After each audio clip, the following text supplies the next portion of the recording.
Bir zamanlar kuzey rüzgarlarının geceyi örttüğü, gökyüzünün ise binlerce yıldızla süslendiği bir diyarda iki kardeş yaşardı. Biri göğün gürleyen sesi, diğeri sessizliğin yankısıydı. Biri Thor, diğeri ise Loki'ydi. Thor'un kalbi adaletin çekiç gibiydi, hızlı, güçlü ve saf.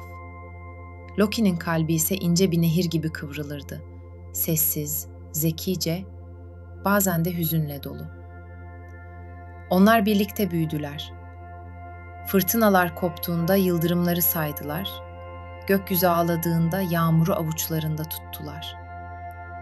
Tanrılar diyarı Asgard'ın altın duvarları içinde her şeyin sonsuza dek süreceğini sanmışlardı.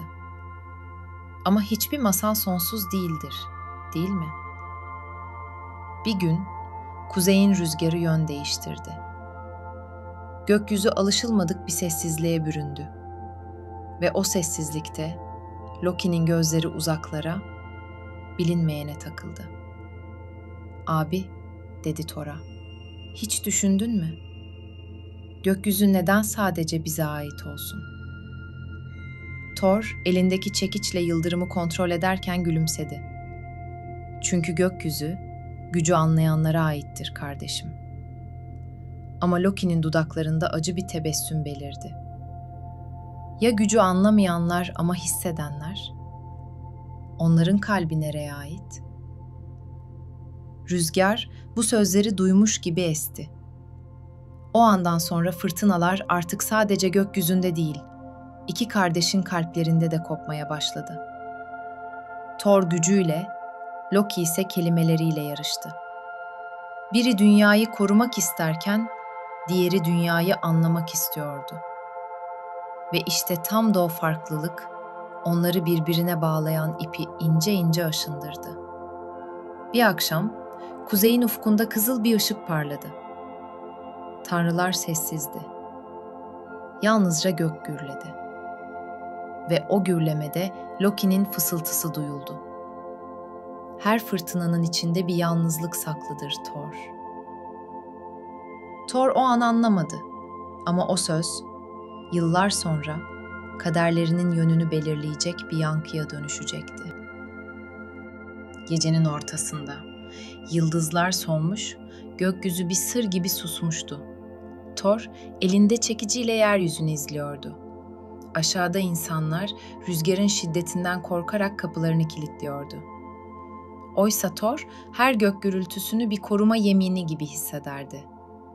Her yıldırım "ben buradayım" diyen bir kalp atışıydı onun için. Ama Loki için yıldırım sadece bir gürültüydü. Kısa, şiddetli ve unutulmaya mahkum. O gece Loki, Asgard'ın altın kulelerinden birinde yalnız oturuyordu.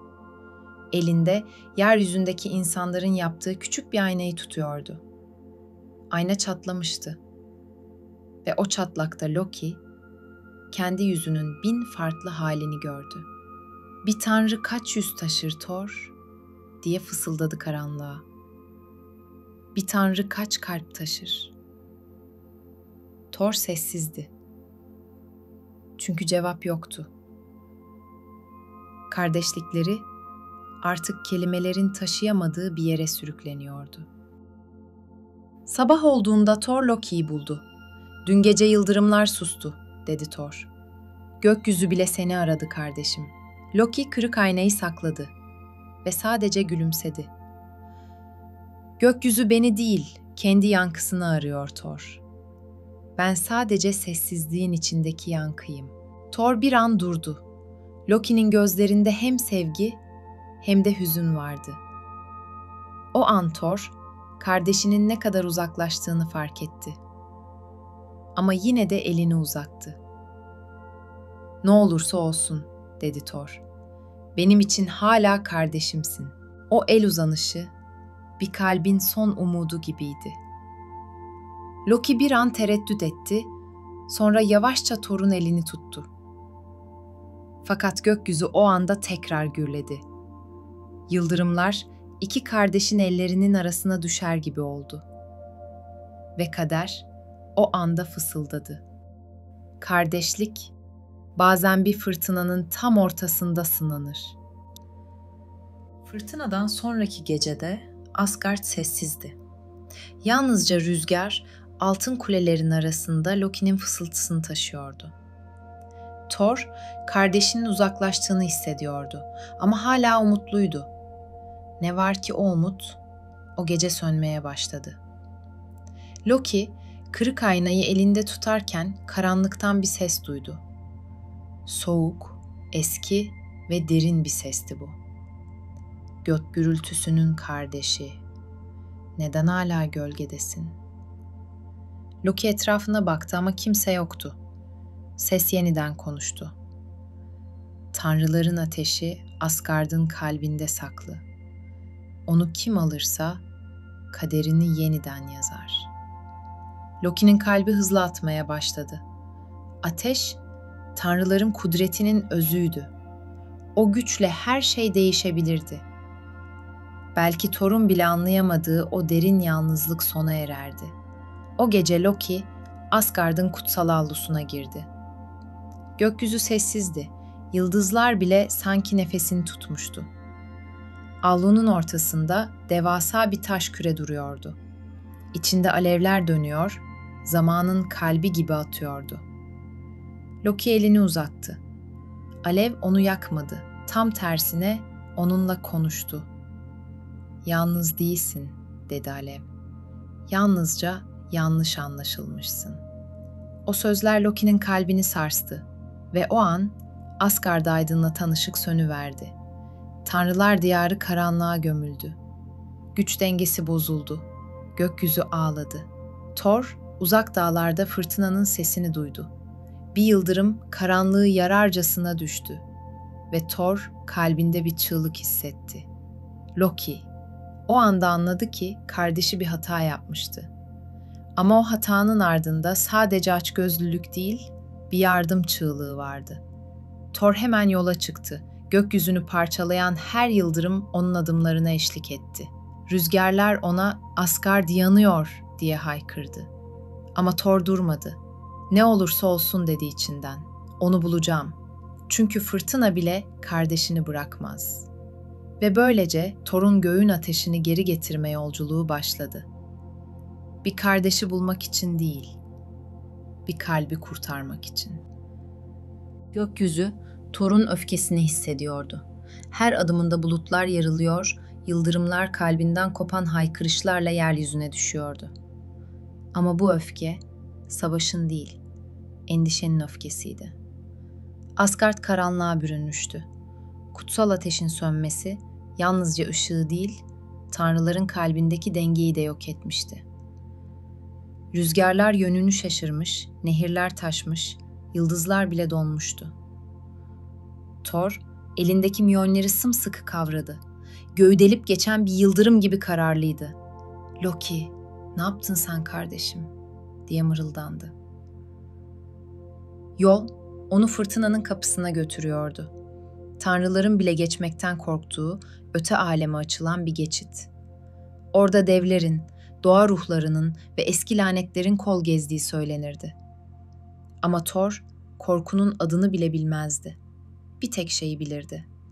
Kardeşinin ışığı sönmeden onu bulmak zorundaydı. Karanlık ormanları geçti. Ağaçlar fısıldaşıyordu. Tanrılar birbirine düşerse gökyüzü ölür. Rüzgarın içinden bir kadın sesi geldi. "Thor, geri dön." Sesi tanıdı. O, Asgard'ın bilgesi Frigga'nın sesiydi. Anneleri. "Her şey kaderin ipliğine bağlı oğlum. Loki'yi kurtarmak istiyorsan, önce kalbini affetmeyi öğrenmelisin." Thor dizlerinin üzerine çöktü. Yağmur gözyaşlarına karıştı. "Ben onu affettim anne. Ama o kendini affedemiyor." Ve o anda gök yarıldı. Fırtınanın kapısı önünde dev bir girdap oluştu. Işık ve gölge birbirine karışmıştı. Kapının içinden bir ses yükseldi. "Yalnızca kalbinde barış taşıyan geçebilir." Thor, elindeki çekici yere bıraktı. Derin bir nefes aldı. Kalbinde fırtına değil, sevgi taşıyordu artık. Bir adım attı ve geçit onu yuttu. O anda Loki başka bir diyarda, ateşin diyarı, Muspelheim'daydı. Elinde hala kırık ayna vardı. Alevler ona şekiller çiziyor, sanki geçmişini gösteriyordu. Torun gülüşü, annelerinin elleri, çocukluklarında birbirlerine verdikleri sözler. Ateş, Loki'ye fısıldadı. Sevgi zayıflıktır. Ama kalbinin bir köşesinde bir şey kıpırdadı. Belki de Thor'un sesi hala o karanlığa ulaşmıştı. Ve gökyüzünde bir yıldırım çaktı. O ışık Muspelheim'in karanlığına sızdı. Loki başını kaldırdı. "Thor," dedi sessizce. Bir an için fırtına ve ateş birbirine dokundu. Muspelheim, ateşin diyarı. Burada taşlar bile nefes alır. Alevler kendi kalbinde yaşar. Gök yanık bir kehribar gibi parlar ve sessizlik bile sıcak kokar. Thor, fırtınanın kapısından geçtiğinde önünde uzanan o sonsuz kızıllığı gördü. Her adımda toprak çatlıyor, ayaklarının altında alevli yollar açılıyordu. Mjolnir elindeydi ama kalbi ağırdı. Yıllar boyunca fırtınalarla konuşmuştu. Ama bu kez başka bir şey söylüyordu rüzgar. Bu savaş çekicinle değil, kalbinle kazanılacak. Uzaktan bir silüet belirdi. Kırık aynanın ışığıyla çevrelenmiş bir figür. Loki. Yüzü alevlerle aydınlanıyor, gözlerinde öfke ve suçluluk birbirine karışıyordu. Ama o an Thor sadece kardeşini gördü. Bir düşman değil, bir parçası. Thor yavaşça yaklaştı. "Loki," dedi fısıltıyla. Kardeşi başını kaldırmadı. "Elini neden ateşe uzattın?" Loki'nin sesi titriyordu. "Çünkü artık hiçbir şey hissetmiyordum Thor. Tanrıların içinde bile yalnızdım. Ateş bana anlam verecekti." Thor bir adım daha attı. "Ateş seni yakmaz kardeşim. Ama yalnızlık yakar. Ve o alev seni değil, kalbini tüketiyor." Loki'nin gözleri doldu. Elindeki kırık ayna parladı. Aynanın içinde geçmişlerinden bir sahne belirdi. İki küçük çocuk gökyüzüne bakıyorlardı. Thor, küçük kardeşine gülümseyip şöyle diyordu: "Ne olursa olsun seni bırakmam." Loki aynayı düşürdü. Alevler yükseldi. Gökyüzü yarıldı. Bir anda Muspelheim'in efendisi Surtur ortaya çıktı. Devasa bir alev denizi gürleyen bir sesle konuştu. "Bu diyar bana ait. Ateşi çaldın, dengeyi bozdun. Şimdi biri gitmeli. Ya ateş, ya fırtına." Thor ayağa kalktı. Gözlerinde kararlılık vardı. "Ne ateş sönmeli, ne fırtına durmalı," dedi. "Biz dengeyi yeniden kuracağız." Loki şaşkındı. "Beni hala affediyor musun?"